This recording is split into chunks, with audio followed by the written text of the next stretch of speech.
Bienvenida, Luz Gabás, de visita en Argentina. ¿Cómo estás? Muy bien, muchas gracias, Héctor. Encantada de conversar contigo. Gracias, gracias por recibirnos. Venís a presentar el Premio Planeta 2022. ¿Cómo fue este premio? ¿Cómo se gestó? Yo terminé de escribir Lejos de Luisiana ahora hace un año. Precisamente en mayo estaba ya terminando y tuve la sensación de que había escrito un libro importante. No me había pasado con las anteriores novelas, nunca me planteé presentarme al premio. Claro, vos escribís novela histórica generalmente. Sí, esta es mi quinta novela. La primera fue Palmeras en la nieve. Que tiene película. Efectivamente, por eso me hice muy conocida. Bueno, pues luego escribí la segunda, tercera, la cuarta.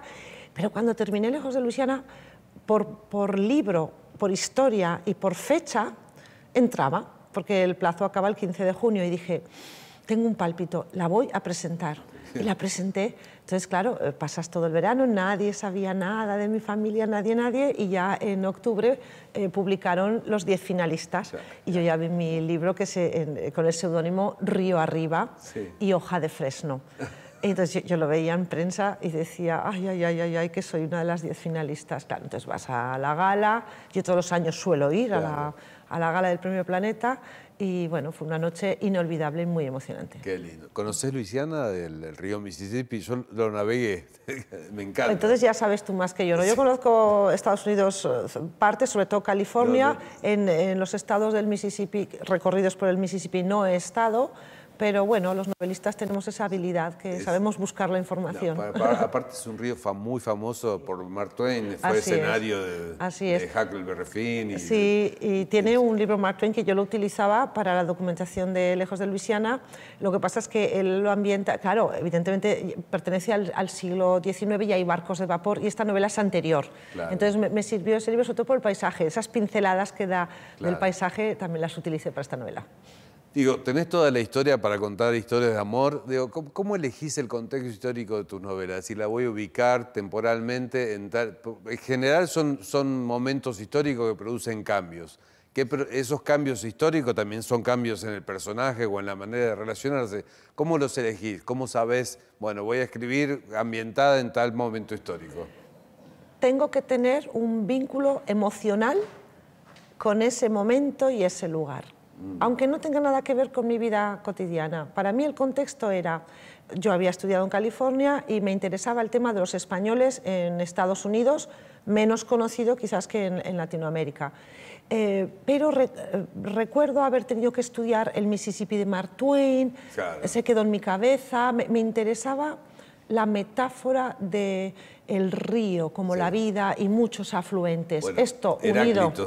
La vida es un río y no hay que entrar dos veces al mismo río. Y esto, como comentas, con el hecho de que tenga tantos afluentes, que son las personas que conocemos a lo largo de la vida, era el contexto ideal para hablar de lo que yo quería hablar, que es una novela sobre el esfuerzo y la capacidad para continuar adelante como individuos y como sociedad, a pesar de todo. Yo estaba estudiando algo concreto de esta época, de este momento, y ya lo convertí en novela. Y aparte estaban todas las monarquías peleando por las colonias en América. Digo, la Gran Bretaña con la Florida, Luisiana, los franceses y los españoles. Digo, elegiste un contexto bárbaro. El contexto es bárbaro porque supone el cambio del paradigma mundial.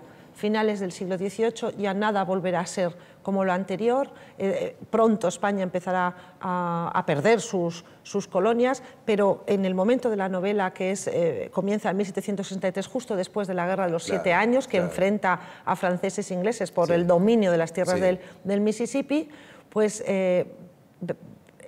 me pareció tan peculiar la forma en que consigue España Luisiana. Es que no es que la conquiste, es que se la regala a Francia. Francia dice, toma, aquí tienes un territorio inmenso que me cuesta mucho dinero, todo para ti. Y España dice, ¿qué hago yo con este territorio? Pensó que podía sacar muchas riquezas, pero no fue así. No fue así. Luisiana es por el rey Luis XVI. Efectivamente, sí. Bueno, claro, es que era todo francés allí, todo francés. Lo curioso... De hecho, en Nueva Orleans, New Orleans, como le dicen, está el barrio francés. Está el pequeño barrio francés donde vamos todos los turistas. Pero fíjate, todos asociamos Nueva Orleans a Francia. Sí, tal cual. Nueva Orleans tiene tantos años, francesa como española. ¿Y por qué recordamos solo lo francés y no lo español? Claro, yo creo que es que no dejamos mucha huella allí, porque cuando llegaron los españoles a este territorio regalado, pues lo que hicimos fue acostumbrarnos a la forma de hacer francesa. Sí que introdujimos alguna ley nueva, por ejemplo, la ley de coartación, que permitía a los esclavos comprar su libertad, eso es español, pero poco más. Cuando nos fuimos en 1803, apenas el 15% de la población era española, el resto seguían siendo criollos franceses, nuevos estadounidenses, restos de ingleses, nativos americanos, los esclavos africanos, pero españoles solo un 15%. Y en ese escenario, ¿qué tiene de interesante una historia de amor? ¿Qué se pone en juego? ¿Por qué el amor? Bueno, narrativamente sí, es esencial. Es esencial la historia de amor, pero... En las novelas históricas hay que tener cuidado que la historia, con mayúscula, no se apodere de lo que, lo que tiene que ser una novela, que para mí es un viaje físico y emocional de los personajes. Entonces, la manera de articular la novela para mí era clara. Por un lado, la metáfora del río, y por otro lado, la relación de los personajes principales. Es una novela coral, hay muchos personajes, hay una familia francesa y una familia, protagonistas, nativoamericana y una familia africana. Pero el eje conductor narrativo es la relación entre un nativoamericano llamado Ixcate, de la tribu Kaskaskia, y una joven francesa, hija de un comerciante francés. Me pareció muy rico narrativamente que no fuese lo previsible de qué es lo que realmente sucedía, pues por ejemplo franceses que se casaban con nativas americanas. Yo quería que fuese al revés, una mujer con sus sueños de libertad que se enamora de alguien tan imposible en aquella época como un nativo americano, que ha sido educado también por los jesuitas franceses, de manera que conoce ambos mundos, porque así me resultaba más verosímil para la novela, pero yo creo que le da mucha fuerza y los lectores están enganchados a la historia de Ixcate y de Suzette. Claro. ¿Vos creés que la novela de amor es patrimonio de las mujeres? No. Ahora, digo, la novela histórica de Walter Scott en adelante es patrimonio de todos los géneros, pero digo, la novela de amor en general... pareciera que hay más mujeres escribiendo historias de amor. Pero, ¿se te ocurre alguna novela, piensa en alguna novela que te estés leyendo actual en la que no haya historia de amor? No, sí, eso sí. Lo que pasa es que cuando una mujer escribe... Lo que pasa es que el amor es el tema. Las pasiones y la pasión y la razón es el tema de estas novelas. Bueno, pero hay muchas más cosas. Yo creo que precisamente en las novelas etiquetadas como histórico-románticas hay una labor de investigación y de recreación del contexto fabulosa. Pienso, por ejemplo, en escritoras argentinas, que son fantásticas recreando épocas. Yo creo que esto depende del lector, no sé, depende del lector. Yo quiero pensar que no es así, ¿sabes? Y que cada vez, ojalá haya cada vez menos prejuicios, ¿no? Porque parece que se considera un subgénero y no debería ser. Yo soy medio fan del terror y el terror también es un subgénero. Parece que los géneros son un subgénero. Hay una literatura académica que es la que se difunde en las universidades, y después hay otra. Stephen King se cansó de que digan que era popular y que escribía porquería. A ver, yo creo que las etiquetas de los géneros son útiles para que yo, lectora, sepa que me voy a encontrar. Porque a veces me apetece leer policíaca, a veces me apetece leer histórica, a veces quiero leer narrativa, a veces quiero leer poesía, o a veces quiero leer ensayo. O sea, no pasa nada. Pero hay muchas historias muy buenas en todos los géneros. Entonces, mi concepto de la cultura es muy amplio. Y el lector es listo y ya sabe lo que elige cuando lo elige. ¿Sos consumidora de novelas de amor? Yo soy consumidora de todo tipo de novelas, sí. Pero bueno, el género romántico me gusta, y el histórico romántico, y el histórico, y el policíaco. Desde Corín Tellado en adelante han hecho escuela. Han hecho escuela y se ha evolucionado muchísimo, muchísimo. Es verdad que, a ver, el género romántico puro, por ejemplo, las novelas que se ambientan en la Regencia inglesa, es un esquema muy concreto. Pero yo creo que Lejos de Luisiana no corresponde a este esquema, y las autoras argentinas de histórico-romántica tampoco. Lo que hacemos es elegir un contexto histórico, nos documentamos muy bien y allí ambientamos, pues, situamos una historia de amor. Sí. Cuando le escribían los hombres, las mujeres eran siempre adúlteras. Por ejemplo, y castigadas. La y regenta, castigadas. Madame Bovary, Ana Karenina, digo, siempre las mujeres tenían un papel terrible. Terminaban muy mal. Fatal, siempre era un castigo. Sí. Era un castigo. O sea, tú podías ser libre, pero al final te castigo narrativamente. Yo creo que sí. Sí, es así. Yo creo que sí. Y sin embargo, las novelas escritas por mujeres, las novelas del 19, se leen muy bien ahora. Porque Bueno, aquí hubo un teleteatro hace muchos años donde la protagonista se enamoraba de un hombre casado. No, perdón, ella estaba casada y tenía un amante y terminaban muertos los dos. No podían terminar felices, no podía terminar con su amante, digamos. Había un castigo moral en todo. Había un castigo moral y también, que es una opinión, yo creo que parece que al matarlos al final lo elevaban a tragedia. Claro. Y esto era como más, Claro. ¿no? más sublime, más sublime. Claro. Yo creo que no es necesario. A mí me gustan... sobre todo cuando son novelas con muchas vicisitudes y circunstancias adversas, como el caso de Lejos de Luisiana, bueno, me gusta que haya cierta luminosidad. Sí. Luz, ¿cómo es tu biblioteca ideal? Digamos, no esa que tenés en tu casa, sino la ideal, la platónica, la que uno tiene en la cabeza armada. ¿De qué autores se compone?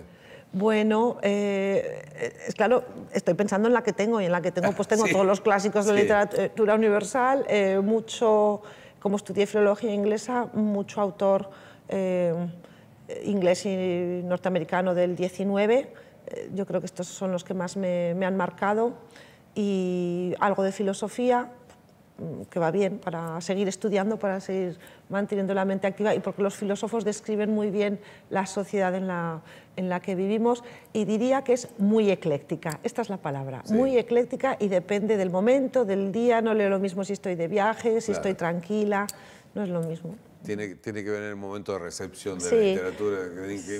Sí. A veces te pasa que un libro no te gusta y lo agarras 15 años después y decís, ¿cómo no me gustó? Exacto. Es que ¿Cómo puede ser? hay momentos de vida para Sí. todo. Hay muchos lectores y en cada uno de nosotros hay un lector con muchas inquietudes. Entonces hay que leer de todo. Tiene un gran laburo de documentación, de trabajo de documentación. ¿Cómo trabajas eso? ¿Cómo haces? ¿Haces un plan antes de escribir y juntás todo el material y lo lees? ¿Cómo trabajas tus novelas históricas? Primero leo todo sobre el tema hasta que tengo la sensación de que ya la información se repite o los textos aluden todos a las fuentes originales. Entonces paro de leer. Tengo la información clasificada por carpetas, pues en el caso de Lejos de Luisiana, pues una carpeta sería la esclavitud, los cimarrones, los esclavos huidos, otra sería las tribus nativoamericanas, sus alianzas, otra sería pues la alta política mundial, otra sería el clima, otra serían los comerciantes, la vida cotidiana. Entonces, de cada grupo social diseño un personaje, esto es lo que hice con Lejos de Luisiana, porque era necesario, no quería centrarme solo en uno, quería que el lector aprendiera sobre esos 40 años y los visualizase perfectamente. Y entonces trazo un mapa, una novela de estas características no se puede escribir a ver qué se me ocurre. Sos muy metódica. Es que si no es imposible, es imposible. En una novela así hay más de 100 personajes. Claro. Yo no tengo un equipo de trabajo como igual otros autores famosísimos, ¿no? Esto me lo hago yo todo. Entonces tiene que ser muy organizado el manejo de la información. Y de hecho me hago escaletas. O sea, yo antes de sentarme a escribir sé en el capítulo primero qué pasa, en el segundo, en el tercero, cuánto va a durar más o menos cada parte. La novela tiene 4 partes y ya cuando está toda la información organizada me siento y empiezo. Claro, hay un trabajo previo. ¿Qué es ese trabajo previo? ¿Qué te lleva? 2 años. En esta 2 años. Te iba a decir varios meses. 2 años. No hice otra cosa que leer y tomar notas e ir preparando. Claro, son 40 años en la vida de un territorio inmenso y 40 años en la vida de estas familias. Entonces, tiene que quedar todo resuelto en la novela. ¿En qué lugar, digo, si vos, está bien que vos querés lograr verosimilitud con la historia, pero ¿en dónde entra la ficción? ¿Dónde decís, bueno, esto es algo que yo supongo que hablaban así, no sé si hablaban así? Bueno, primero... o tenían tal costumbre, ¿viste? En una novela Decir histórica, la ficción. en una novela histórica está la veracidad por un lado, es decir, si hay un hecho histórico que sucedió, sucedió. Sí. Si hay un incendio en 1788, el incendio es en 1788. Claro. Bueno, ¿puedo inventarme un incendio en 1770? Sí, pero Ahora, ojo que estoy con una histórica. Lo que pasó alrededor de ese incendio, sí, es la ficción. Exacto. Entonces yo tengo todo el escenario creado con los personajes históricos que tienen que estar, es decir, si el gobernador Bernardo de Gálvez fue gobernador en esas fechas, aparece como gobernador. Pero yo como novelista creo estas familias y tengo de todos los personajes reales 8 que son los que mueven la acción y son los que atrapan al lector porque les interesa saber qué les pasa, si se enfadan, si no, si se casan, si se separan, si se encuentran, si mueren, no mueren. Eso es lo que lo convierte en novela. Lo demás es el telón de fondo histórico. Pero bueno, en la nota de la autora yo explico, digo, bueno, estos son los personajes históricos y esta es la bibliografía. Pero yo me he inventado estos personajes y algunos han sido inspirados por personajes reales sobre los que yo he leído, pero que no han sido nunca novelados. Entonces, bueno, me inspiran para crear otros personajes. Yo esto lo suelo aclarar en la nota de la autora por respeto a los históricos de verdad. Ya con 4 novelas en tu haber, digo, tenés 5 novelas, perdón, con esta. Sí. Digo, ¿tenés una idea de tu público? ¿O nunca existe eso? ¿Imaginás quiénes te leen? ¿Mujeres o hombres? Claro, con 5 novelas ya he recorrido muchos lugares, he asistido a clubes de lectura, depende del entorno. Por ejemplo, en los clubes de lectura, digamos, del entorno rural en España hay muchas mujeres, la mayoría son mujeres. He notado un cambio con Lejos de Luisiana, se han acercado más lectores hombres, atraídos por el contexto y el tema, claro, porque te están diciendo, es que no tenía ni idea, es como que les pone nervioso, no tenía ni idea yo de los 40 años de España en Luisiana. Entonces sí que he notado que se han acercado más hombres, lo cual pues me agrada, pero en fin, es algo que no depende de mí. Los escritores escribimos y el lector lee lo que quiere, ¿qué le voy a hacer? Ya está. Después que me lea quien quiera. Me parece más interesante apuntar que con Lejos de Luisiana he percibido también la aproximación a mi narrativa de lectores más jóvenes. Claro. Y eso me alegra mucho. Pero digo, aparte del sur, no es el mismo lugar, pero digo, el sur de los Estados Unidos tiene Lo que el viento se llevó, que es una novela apasionante. Así es. En un contexto histórico de la Guerra de Secesión. Exacto, siglo XIX. Sí. Así que las historias de amor en el sur de Estados Unidos son una tradición. Sí, bueno, por supuesto la leí en su día, la tengo muy presente, vi luego todos hemos visto la película. De la película y del libro. Nuestra lectura es diferente ahora, es curioso cómo hemos evolucionado como lectores, lo leemos de otra manera, Sí, yo te iba a preguntar, si bien tus novelas están ambientadas históricamente a una gran distancia temporal, ¿Qué cuentan de la sociedad de hoy? ¿Qué podemos aprender hoy de estas novelas ambientadas hace 200 años? Lo que buscamos los lectores de novela histórica, en parte es aprendizaje, en parte es evasión y una gran parte es que establecen un diálogo con nuestro presente. En la mirada al pasado entendemos nuestro presente. ¿Qué es lo que te enseñan? Lo primero, y a mí me pasa con muchas y muy buenas novelas históricas, es que las generaciones siempre nos creemos muy originales. Sí. Sí. Y luego resulta que esto ya ha sucedido. Ya ha sucedido. Es como cuando alguien te dice una novela sobre la traición, y dice, bueno, pues que esto Shakespeare ya lo escribió, ¿no? A mí me no somos tan originales. Con los griegos y los romanos. Qué buena idea para... pero esto ya lo escribieron. Exacto. Todo lo hicieron los griegos. Exacto. Es decir, todas las pasiones humanas ya ocurrieron. Exacto. En el caso de Lejos de Luisiana, pues yo veía, por ejemplo, la forma de relacionarse las tribus nativoamericanas con los diferentes gobernadores franceses, españoles, y esas estrategias políticas me recordaban a situaciones actuales. Yo elijo a mis aliados, yo ofrezco mi lealtad a cambio de algo. Esto lo estamos viendo continuamente en política. Es todo un yo te doy, tú me das. Bueno, pues no ha cambiado tanto sean las tierras del Mississippi o sea en una ciudad de un país civilizado. ¿Escribirías algo actual? ¿Te gusta el escenario actual para escribir? Del escenario actual escribí la 4ª novela, El latido de la tierra, que es una novela que habla sobre el arraigo, sobre el mundo rural. Y esa está ambientada en la actualidad, aunque recupera un poco el comienzo del éxodo de los pueblos a las ciudades de los años 60-70 del siglo XX. Pero la novela sucede en la actualidad. En mi primera novela, Palmeras en la nieve, la segunda, Regreso a tu piel, en ambas alterno el presente con el pasado. Sí que podría escribir algo sobre la actualidad. Que me guste la novela histórica no significa que no esté abierta. Sí. Escribirías sobre todo lo que te interese. Me costaría, por ejemplo, el género policíaco. Yo creo que ahí no me sentiría cómoda porque requiere otro tipo de habilidades narrativas. Creo que me costaría. La develación del enigma, el seguimiento matemático de un crimen. Sí. Así, ¿cómo te ves a futuro? ¿Vas a seguir escribiendo? Pues yo a futuro me veo con una vida similar a la que llevo, excepto este paréntesis del Primer Planeta, es decir, yo vivo en un sitio pequeño, en un entorno rural, sigo viviendo allí, voy a seguir viviendo allí, y me visualizo escribiendo a la velocidad que pueda según pasen los años, y bueno, encuentros con lectores y poco más. Esa es mi grandísima ambición. Este premio lo que te da es tranquilidad para escribir más tranquila, para escribir sin problemas, sin sobresaltos, digamos. Cada proyecto nuevo es un universo nuevo y también un infierno nuevo. Es como que te olvidas de lo anterior y te vuelves a encerrar, a pelear con tus demonios para sacar un nuevo proyecto. Es bueno que los sobresaltos los dé la literatura. Y no la vida cotidiana. Eso es cierto. Del bueno, autor. Todos tenemos sobresaltos en nuestra vida. Quiero decir, mira, yo comparo mi vida con las de mis amigos y todos tenemos una jornada laboral y todos esperamos a que llegue el fin de semana para estar con nuestra gente y cenar juntos y comentar sobre la vida, sobre la política, sobre el mundo, ¿no?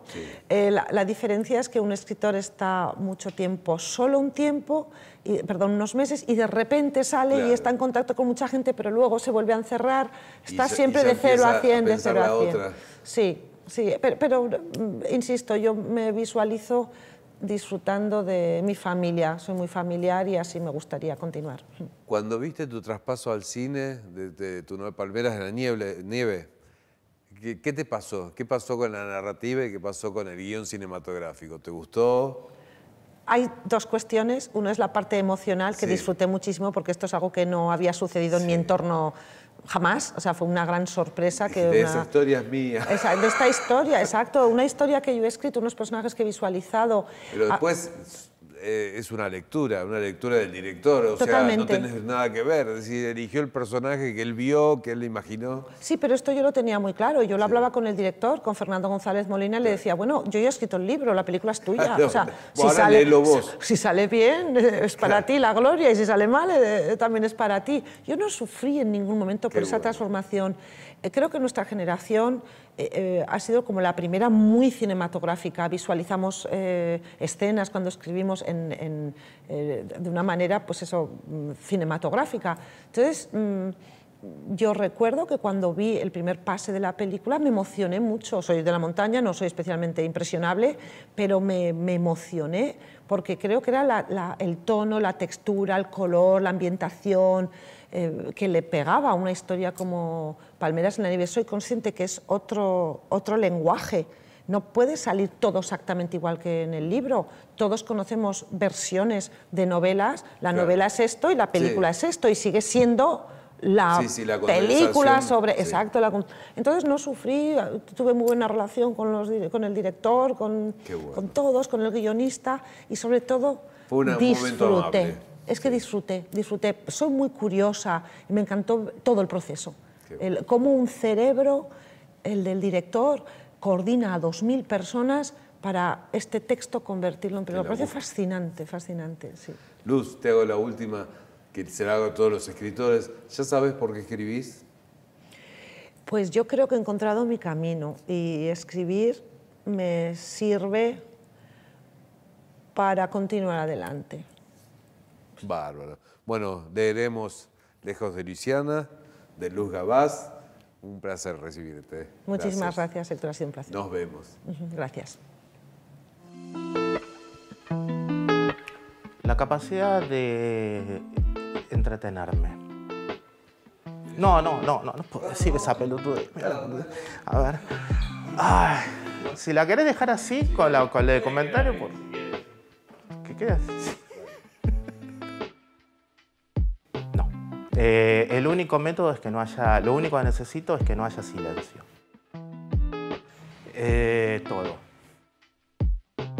Todo. Bueno, fui panadero, facturero, cadete, empleado administrativo. De todas esas aprendí mucho para escribir.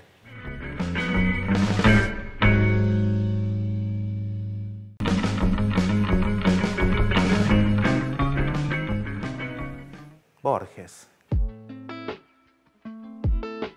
El cansancio. Bueno, el Quijote, todo Borges y alguno de los que indique Borges. Salman, porque la vida es mejor si uno lee los clásicos. Sí sé porque escribo es por una manera de entretener la mirada trágica que tengo de las cosas.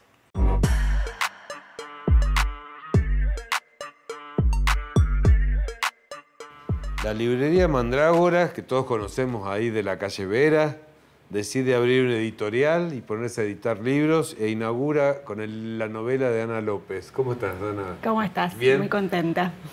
¿Maravillada con Vías de Extinción? Bueno, maravillada para hablar del propio libro es difícil. Muy contenta con cómo quedó la edición, con ser el título que abre una editorial, con este momento embrionario que es como tan hermoso, ¿no? Los momentos fundacionales. ¿Cómo se gestó? ¿Cómo llegaste a Mandrágora? Sé que son amigos porque son libreros. Somos libreros. Mandrágora, yo la verdad es que no sabía que estaban armando una editorial, pero bueno, confío mucho en su criterio. Les había alcanzado el original, le había alcanzado el original a Carolina de Mandrágora en plan amiga, y unos meses después me llamó. ¿Qué te parece? Y te dijo, claro, te lo voy a decime qué publicar. onda. ¿Te parece? Sí, algo así. Fue algo así, fue una sorpresa muy hermosa, digamos. Yo estaba tratando de pensar en la publicación y la verdad es que no tuve dudas. La vía en la que murió mi hijo ahora es una vía muerta. Atravesaba Gorriti, paralela a Juan B. Justo, y llevaba los vagones del San Martín, que no siempre habían sido los vagones del San Martín, desde Retiro hasta Pilar y viceversa.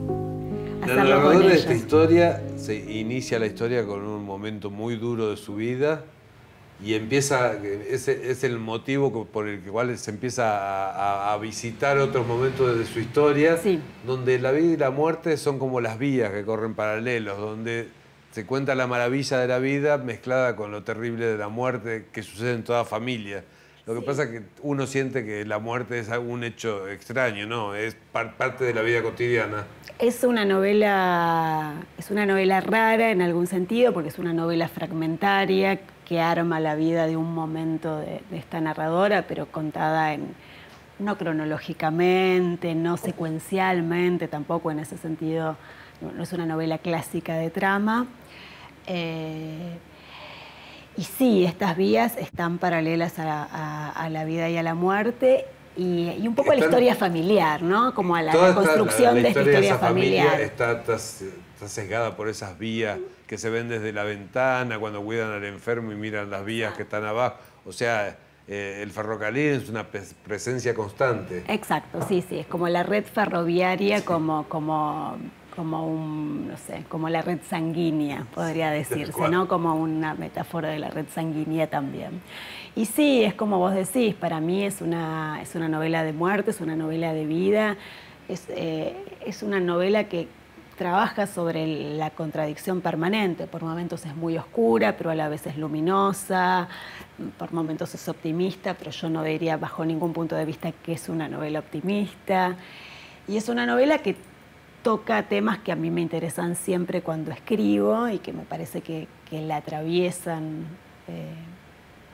más allá de lo que es más evidente, que es esta imposibilidad de conocer a los que tenemos alrededor. No porque esté muerto, sino porque no es posible conocer al otro, ¿no? ¿Vos la escribirías dentro del género de la novela de Joan Didion, donde ese género de duelo, del año del pensamiento mágico? Es un poco una novela de duelo, es un poco una autoficción y a la vez... Es una novela llena de vida también. Y a la vez no es nada de eso, pero está en ese cruce, es un poco un híbrido, pero sí podría leerse en el cruce entre esas cuestiones. La vía que ahora está muerta no dice casi nada de la vida de mi hijo, pero es un mojón con una fecha Un sábado, una hora, una bicicleta, un celular hecho añicos y un cuerpo casi intacto, dicen, pero muerto. ¿Por qué tuviste necesidad de escribir esta historia? Yo no lo sé. Yo nunca puedo contestar bien esa pregunta. Uno escribe medio lo que escribe. A ver, el primer capítulo es un capítulo que parte de una experiencia personal y durante un rato largo la novela fue solo el primer capítulo. Y después tenía un plan hiper ambicioso, que llegaba hasta el tren transiberiano en Rusia y cosas por el estilo, digamos, esas ambiciones. Y digamos, en el proceso de escritura yo, uno aprende mucho en el proceso de escritura propia, vos lo sabes muy bien. Me di cuenta de que era algo más del orden de lo íntimo, más del orden de lo familiar y más del orden de lo que se construía en intersecciones que no siempre estaban dichas. ¿Tenés como un método de laburo? ¿Te sentás todos los días y escribís? Para nada. Cuando la musa llega... No. A mí, yo siempre digo esto y me peleo con algunos escritores amigos muy queridos que piensan que es una aberración de la naturaleza lo que yo hago. Pero a mí lo que más me gusta no es el momento de escribir, sino el momento de pensar. Digamos, para mí el momento de la escritura es el momento del pensamiento. Después el acto de escribir, bueno, puede ser más dificultoso o menos, o lo que... Pero para mí el momento, digamos, de hecho yo cuando vos me preguntás, Ana, ¿estás escribiendo? Por ahí no estoy escribiendo propiamente dicho, pero... Esa pregunta en la noche de las librerías, digo, ¿el escritor escribe cuando escribe el hecho mecánico de escribir o escribe todo el tiempo en la cabeza? Cuando uno está en una novela, está todo el tiempo en ese escenario de la novela. Absolutamente. Yo creo que es el momento más intenso de la escritura, más que en el momento en el que me siento y corrijo y que por supuesto existe, pero que por ahí es más anárquico. O sea, yo siento que estoy escribiendo, que puedo contestar esa pregunta, Ana, ¿estás escribiendo con sí? Cuando yo estoy con esa idea en la cabeza medio full time. Ahora, Ana, ¿no te pasa que vos pensás lo que vas a escribir y cuando te sentás sale otra cosa? Totalmente, sí, por supuesto, y eso también es un poco lo maravilloso, ¿no? Digamos, lo que se mete un poco por la ventana, lo que no estaba planeado. Que a veces enriquece la historia o a veces no. Lo que queda afuera y uno estaba como tan seguro y tan aguerrido en que iba por ahí y después nada, lo ve, qué sé yo. Esta novela tiene 9 capítulos, yo quería que fueran 10, estaba emperrada en que fueran 10, fueron 10. Y eso no. ¿Por qué te hiciste escritora, Ana? ¿Sabés? ¿Tenés idea? ¿Fuiste una gran lectora? Fui una gran lectora. Digo siempre que escribir me hunde y que leer me salva. Para mí no es un momento feliz la escritura, pero sí es un momento inevitable. Mirá vos. En la lectura me sucede otra cosa. Pero ¿por qué no es un momento feliz? ¿Sos muy crítica con tus textos? Es un momento inevitable, necesario, pero no es un momento que yo disfrute, que yo pueda contar como es como disfruto yo escribiendo. No puedo no escribir. Y escribo desde muy chica. Desde muy chica, no te sé decir por qué. Lo tengo asociado a una maestra que tuve que fomentaba mucho la escritura y que rescataba mucho aquello que yo escribía. Bueno, los libros forman parte de tu vida. Sos lectora, sos escritora, estudiaste Derecho, tenés una librería. Totalmente, sí. Los libros forman parte de mi vida. Tu economía está regida por una librería. Absolutamente, así es mi economía. Sí, es así y nada, y hay una impronta familiar fuerte, digamos, de mis padres muy fuerte, de mi padre sobre todo, de mi abuela también, digamos, muy lectora desde muy pequeña, digamos, hay algo ahí que yo te puedo decir viene de ahí, pero no te sé decir cuándo empezó ni por qué, es como muy parte de mi vida. Y también sos docente, digo. Y también soy docente de escritura. ¿Es un saber que se transmite de generación en generación? Sí, yo creo que sí. Sí, el mejor legado es enseñar a los que siguen. Sí, yo creo que sí, que hay algo hay algo de la escritura muy fabuloso, que es poder hablarle a alguien que no está, ¿no? Digamos, como esto que es tan sencillo, que han dicho, nada, teóricos de la lectura que todos conocemos, ¿no? Digamos, pero esta posibilidad de Son personas que se comunican en distinto de tiempo y espacio. De hablarle a otro que no sabés quién es, digamos. A mí me maravilla mucho de este libro, pero de todos en general, ¿no? Cuando encuentra a sus lectores reales, ¿no? A los amigos cercanos, a los que, bueno, con los que uno después puede tener una conversación, digamos. Cuando el libro llega a lectores reales, me parece una maravilla. Y cada uno tiene su propia, porque te debe pasar que vienen y te dicen, me gustó tal, pero digo, sí, yo escribí eso. Sí, o lo pensaste teniendo en cuenta no sé qué. Sí. No sabías ni que existía, sí, pero eso me parece una cosa muy maravillosa, ¿no? Digamos, como cuando uno deja ir al libro y el libro, bueno, es de que esos uno otros escribe lectores. para eso, para que el lector interprete lo que quiera. Absolutamente. Pues si no sería muy aburrido si leyeran totalmente textualmente lo que uno escribió. A lo mejor no es tan maravilloso como uno supone. Totalmente. Sí. ¿Qué lees, Ana? Leo de todo, leo mucho. ¿Qué conforma tu escritura, el combustible de tu escritura? Leo sobre duelo, leo toda la literatura de hospitales que me llega, me interesa, desde La montaña mágica en adelante. ¿Por qué es eso? Hay algo ¿El de... escenario te gusta? Me gusta el escenario de la espera, digamos, donde hay un escenario de espera. Es un escenario que a mí me interesa muchísimo leer. Sobre todo, o sea, si yo tengo que ir a buscar, y esos son los libros que a mí me interesan, libros que ocurren en escenarios de espera. Bueno, por eso nada, mi preferido es Ama, que no transcurre en un hospital, pero todos los libros del universo de la espera son nada, muy elegidos. Y los libros de hermanos me gustan también, ¿no? Si hay un libro donde hay dos hermanos o dos hermanas, me interesa. Es ese vínculo de los hermanos, que es un vínculo que yo quisiera explorar. De hecho, estoy tratando de hacerlo en lo que vendrá. Es un vínculo que me interesa muchísimo. ¿Cómo proyectas tu carrera de escritora? Vos tenés escrito otras novelas, poemas, sos de todo terreno, libro de cuentos, tic-tac. Digo, a futuro, ¿cómo te ves de acá a 10 años? Con varios libros publicados. ¿Lo tomás profesionalmente o cuando pinta? No, a ver, no es cuando pinta, yo lo tomo muy en serio, claro, y lo tomo profesionalmente. No lo hago pensando en publicar. No escribo pensando en publicar. Me parece una fiesta poder publicar y poder llegar a distintos lectores, pero no lo hago por eso. Entonces, en ese sentido me cuesta decirte cómo me proyecto. Claro. No lo sé. Pero un texto no se completa con la publicación porque es la legitimación social lo que hace que el texto sea una novela. Si no, es un texto guardado en doc.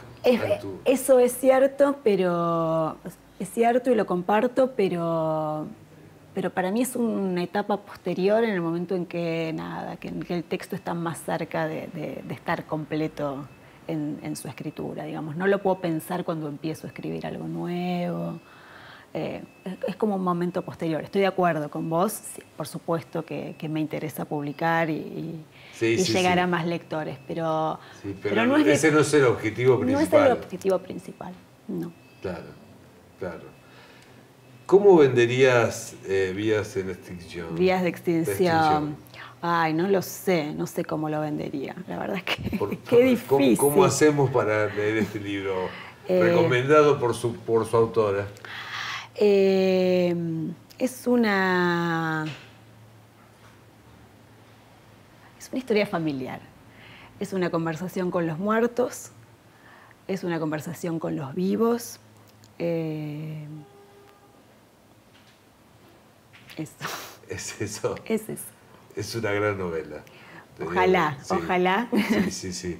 A mí me sorprendió gratamente. Digo que tampoco es que mi opinión es tan valiosa, pero es maravillosa. La verdad que lo recomiendo. Es una novela íntima, es del mundo de la intimidad. O sea, en ese sentido. Y creo que es una novela que, ahora ya estoy pensando cómo la vendería en la librería. Lo que pasa es que yo en la librería la vendo, pero no la vendo yo, porque me da mucha vergüenza, bueno, pasan esas cosas. Los libreros tienen sus tácticas de venta. Sí, pero si yo para mí es una novela que puede leer perfectamente alguien muy joven o alguien que no es muy joven, digamos, que atraviesa edades, que es algo que no pasa con todas las novelas, que atraviesa generaciones. Hablando de tu trabajo en la librería, ¿cuál es la táctica del librero para vender un libro, para hacerlo, que se cuente una historia sobre el libro, se habla del autor? Se habla del autor, se cuenta una historia sobre el libro. Digamos, yo como librera siempre trato de recomendar, respetando el itinerario lector de la persona que viene a buscar un libro. En general conoces a... En general conozco, y si no trato de conocerlo, digamos, como que para mí la primera pregunta es ¿qué leíste? ¿Cuáles fueron los últimos 3 que te gustaron? O no sé, o si es para regalar, ¿qué sabemos de la persona a la que le vas a regalar? ¿No? Digamos, hay algo ahí que lo tengo como librera y lo tienen todos los colegas que trabajan bien, que son muchos por suerte, que es tener muy en cuenta el itinerario lector de aquel a quien le vas a recomendar un libro. Digamos, yo no se lo podría recomendar a cualquiera, como no le puedo recomendar cualquier cosa a cualquier lector. Te pregunté por qué sos escritora, te pregunto por qué sos librera, porque me imagino que como todo comercio, es una actividad difícil en esta época. Mira, creo que la respuesta a las 2 preguntas es un poco la misma. Y coincide con por qué soy docente. O sea, por qué soy docente, por qué soy librera y por qué soy escritora. A mí me gusta el escenario donde yo siento que tengo algo para dar. Entonces, cuando yo escribo, siento que tengo algo para dar. Cuando doy una clase buena, siento que tengo algo para dar. Y cuando recomiendo un libro que después funcione y que llegue al lector, siento que tengo algo para dar. Me parece que es eso lo que resume. Ya sabemos que estás escribiendo en el sobre futuro. Hermanos. ¿Sí? Esperemos. Esperamos, Ana López. Mientras tanto, vamos leyendo Vías de extinción. Bueno, gracias por venir. No, gracias a vos por la invitación siempre. La vía muerta está enterrada debajo de un asfalto nuevo, y por arriba de ese asfalto hay una construcción con otra vía elevada. Por encima de la vía muerta enterrada sigue pasando el tren, y parada encima de ese asfalto se puede pedir un deseo mientras el tren, por arriba de la cabeza, pasa.